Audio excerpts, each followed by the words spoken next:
साध संगत जी, बड़े प्यार से कहिए धन्यकार जी। महापुरुषों जी, आपके पावन पवित्र चरणों में कोटिन कोटिन बार दास का धन्यकार।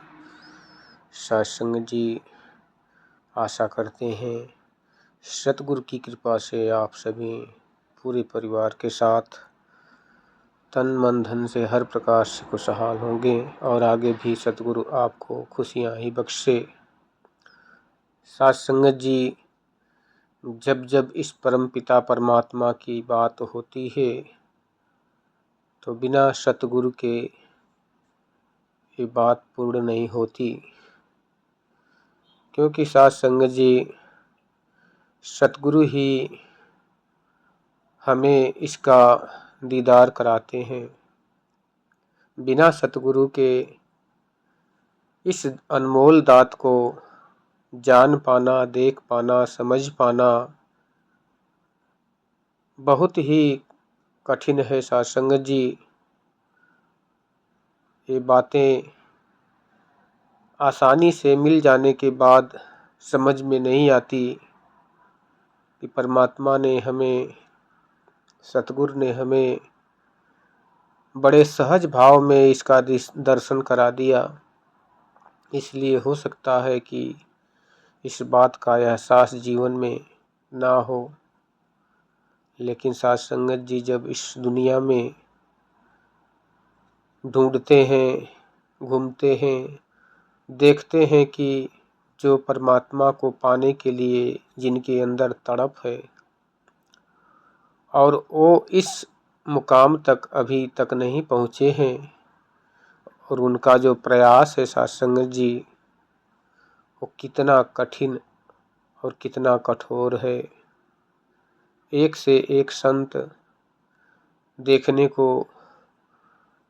कई कई धामों में मिलते हैं साध संगत जी। चारों तरफ अग्नि जल रही है, बिना खाना बिना पानी पिए उसके अंदर कड़कती धूप में अग्नि का भी सेक लग रहा है, ऊपर से धूप भी लग रही है, पानी की बूंद भी नहीं पीते हैं और इतनी कठोर जो शरीर को कठिनाई करके इसको पाना चाहते हैं। साध संगत जी, जब इसका एहसास होता है जीवन में तो सतगुरु का शुक्राना निकलता है कि सतगुरु, आपने तो बड़े सहज भाव से हमें इसका दीदार करा दिया। उनके ऊपर भी कृपा करना जो इसको पाने के लिए तड़प रहे हैं, उनके मति को भी इस मार्ग तक आने के लिए प्रेरणा देना, संतों का संग देना। साध संगत जी, पुराणों में भी अगर देखें, ग्रंथों में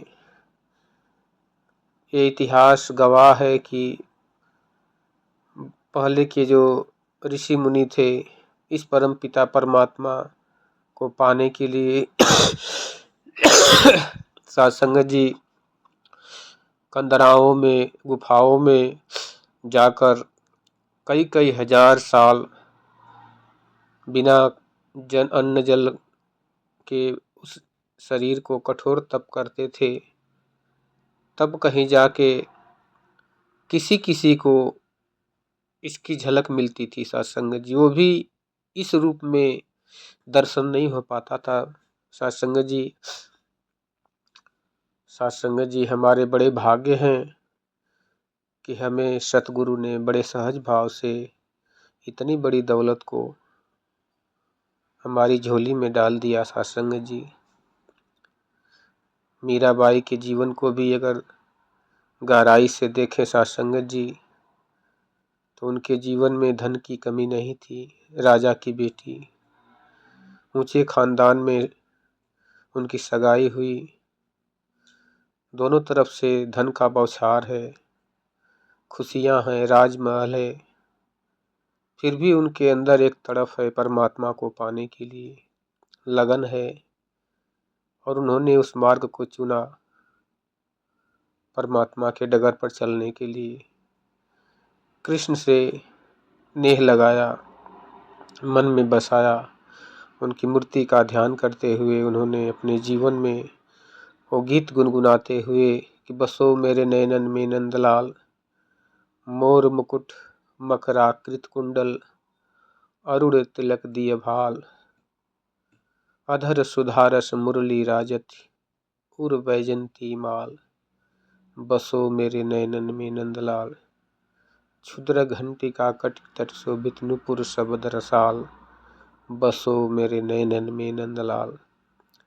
इस भजन को गाती हुई सत्संग जी उन्होंने कृष्ण भगवान की मूर्ति को लेके सोना, खिलाना, नहलाना, दूध पिलाना, सारे वो कार्य करती थी जो एक माँ, एक भक्त अपने भगवान के प्रति करता है। सत्संग जी साकार भक्ति में लीन थी। एक दिन परमात्मा उनके जीवन में ऐसा मोड़ लाते हैं कि वो संगमरमर की मूर्ति जिससे उनकी नेह लगी थी टूट जाती है और सत्संग जी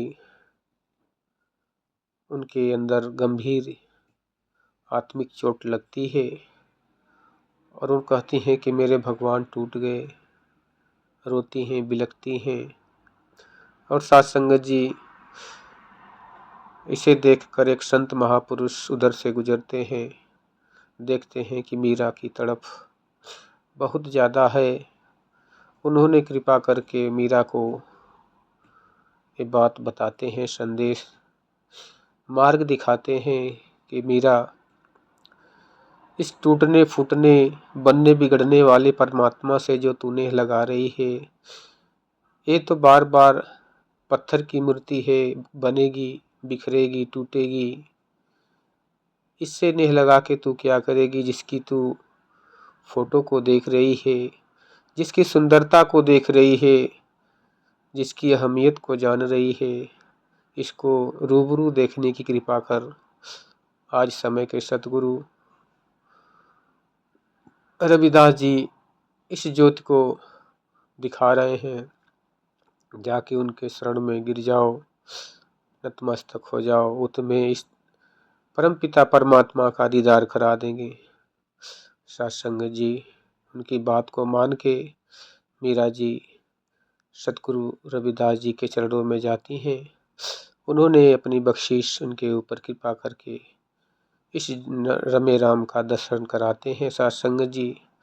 और मीरा अपने जीवन को धन्य देती हुई सतगुरु की चरणों में नतमस्तक होके एक गीत गाती हुई नाचने लगती हैं, मदमस्त हो जाती हैं कि पायो जी मैंने राम रतन धन पायो। बोलियां बदल गई, भजन बदल गए, विचार बदल गए, जीवन की कर्म बदल गए। सत्संग जी कहते हैं कि जिसको दूध पिलाती थी, भोग लगाती थी, आज समझ में आ गया कि इसको ना भोग लगाया जा सकता है, ना दूध पिलाया जा सकता है, ना इसका मंदिर बनाया जा सकता है। सत्संग जी अगर सोचें तो इसका कुछ भी नहीं किया जा सकता है, क्योंकि परमात्मा से विशाल दुनिया में कुछ भी नहीं है। इसका मंदिर किस में बनाएंगे सत्संग जी। इसलिए सतगुरु कहते हैं कि मन के अंदर इसको मंदिर को सजाना है, जो मन के अंदर स्थान है, इसको पावन और निर्मल बना के इसमें परमात्मा की सूरत को, सतगुरु के सूरत को बसाना है। यही भक्ति, यही मार्ग उत्तम है। सत्संग जी परमात्मा निराकार ब्रह्म है, ये हर जगह हाजिर नाजिर है। इसी से सारी सृष्टि का संचालन होता है, इसी से सारे देवी देवता शक्ति पाते हैं, इसी से सारी क्रियाएं, हवा चलती है, अग्नि जलती है, पृथ्वी घूमती है, नवग्रह चलते हैं। सत्संग जी सूरज चमकता है, चंद्रमा चमकते हैं, तारे चमकते हैं, सब कुछ इसी से हो रहा है सत्संग जी। इसलिए ऐसे परमात्मा का दर्शन करने के लिए सतगुरु जी इस संसार में एक उपदेश लेकर, एक संदेश लेकर मानव के लिए आता है कि आओ रब के दर्शन कर लो। कह दो सब इंसानों को, सतगुरु क्षण में मानव कर दे हम जैसे हैवानों को। साथ संगत जी, जब तक इस परम ज्योति की ज्ञान नहीं होता, इंसान दर दर की ठोकरें खाता है, दर दर की कठिनाइयाँ उठाता है।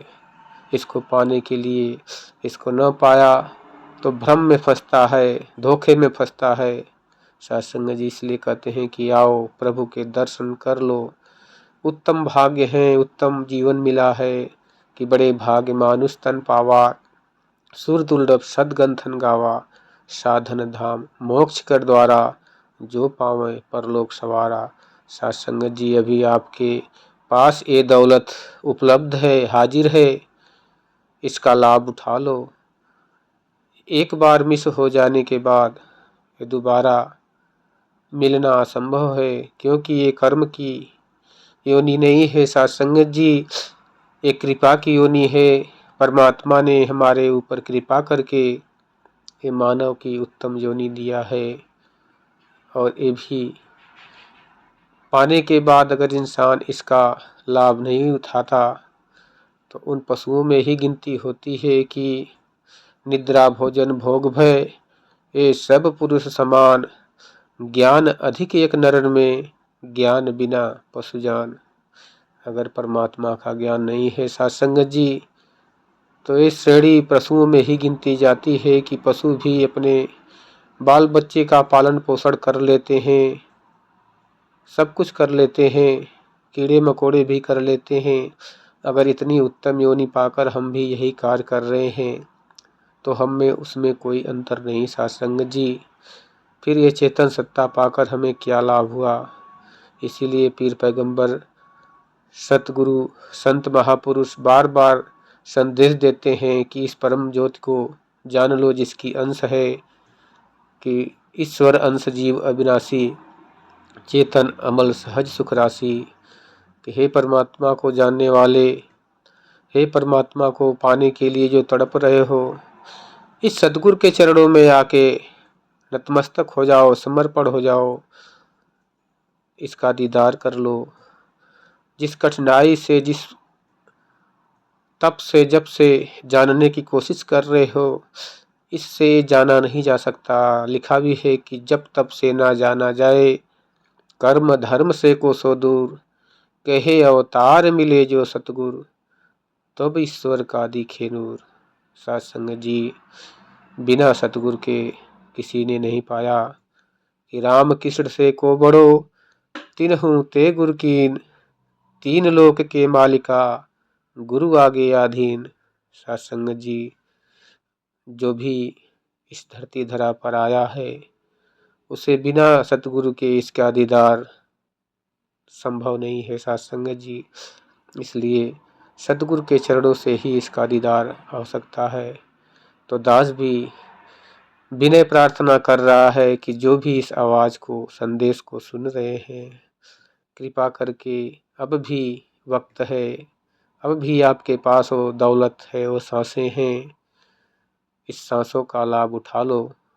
आज सतगुरु माता सुदीक्षा सविंदर हरदेव जी महाराज समय के रहते हुए आपको इसका दीदार करा देती हैं, और क्षण में इसका दीदार होता है। ना कोई तप, ना कोई जप, ना कोई पूजा, ना कोई पाठ।